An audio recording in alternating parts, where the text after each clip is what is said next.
ऋतिका सिंह अपनी काबिलियत और ईमानदारी के लिए जानी जाती थीं। उनकी दिनचर्या में हर समय वर्दी पहनकर रहना और सख्ती से काम करना शामिल था। लेकिन इस बार बात निजी थी।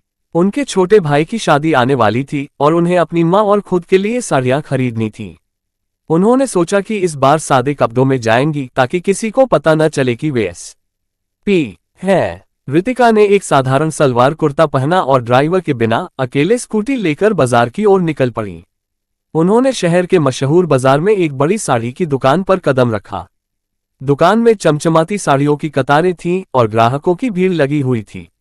जैसे ही ऋतिका दुकान में दाखिल हुई, दुकानदार ने उन्हें सरसरी नजर से देखा और मन ही मन उनकी सादगी को देखकर उन्हें एक आम ग्राहक समझा। ऋतिका ने मुस्कुराते हुए कहा, भैया, मुझे शादी के लिए कुछ खास साड़ियां दिखाए। दुकानदार ने अनमने ढंग से जवाब दिया, यहाँ की साड़ियां बहुत महंगी हैं। आप शायद यहाँ से कुछ खरीदना अफोर्ड नहीं कर पाएंगी। बाहर दूसरी दुकानें हैं, वहां आपकी पसंद की चीजें मिल जाएंगी। ऋतिका को यह सुनकर थोड़ी हैरानी हुई। उन्होंने शांत स्वर में कहा, महंगी होंगी तो भी आप दिखाए, मैं देखना चाहती हूँ। दुकानदार का चेहरा थोड़ा कसला हो गया। उसने सस्ते और कम आकर्षक साड़ियों का एक ढेर ऋतिका के सामने रख दिया। ऋतिका ने साड़ियों को देखकर कहा, भैया, मुझे सबसे अच्छे कलेक्शन से दिखाए। ये सब तो साधारण लग रहा है। ये सुनकर दुकानदार थोड़ा झल्ला गया। उसने तिरस्कार भरे स्वर में कहा, मैडम, यहाँ की साड़ियाँ लाखों में आती हैं।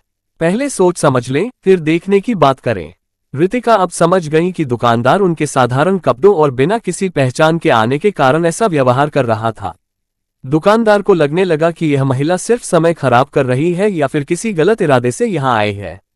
उसने अपने सहायक से कहा, यह संदिग्ध लग रही है, पुलिस बुलाओ। सहायक ने फौरन स्थानीय थाने में फोन किया और कहा कि एक महिला संदिग्ध हरकत कर रही है। कुछ ही देर में पुलिस की गाड़ी दुकान के बाहर आकर रुकी। दुकान में तैनात सब इंस्पेक्टर अंदर आया। जैसे ही उसने ऋतिका को देखा, वह हक्का बक्का रह गया। मैडम, आप यहाँ, सब इंस्पेक्टर ने लगभग चिल्लाते हुए कहा। दुकानदार और अन्य ग्राहक हैरानी से सब इंस्पेक्टर और ऋतिका को देखने लगे। दुकानदार के चेहरे पर घबराहट थी। उसने कांपते हुए कहा, आप एस.पी. मैडम हैं। ऋतिका ने मुस्कुराते हुए जवाब दिया, जी हाँ, और आप लोगों ने मुझे सिर्फ मेरे कपड़ों के आधार पर आंक लिया। ये बहुत गलत है। ऋतिका ने दुकानदार को समझाया, हर ग्राहक को उसकी पहचान और कपड़ों से नहीं, उसकी गरिमा और जरूरत से देखना चाहिए। क्या आपने सोचा कि आपकी इस तरह की सोच से किसी का दिल टूट सकता है? दुकानदार को अपनी गलती का एहसास हुआ। उसने माफी मांगते हुए कहा, मुझे माफ कर दीजिए मैडम, यह मेरी बहुत बड़ी गलती थी।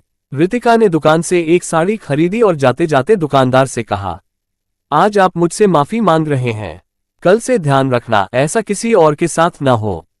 हर ग्राहक को समान नजरों से देखना आपका फर्ज है। दुकानदार और वहां मौजूद सभी लोग इस घटना से एक गहरी सीख लेकर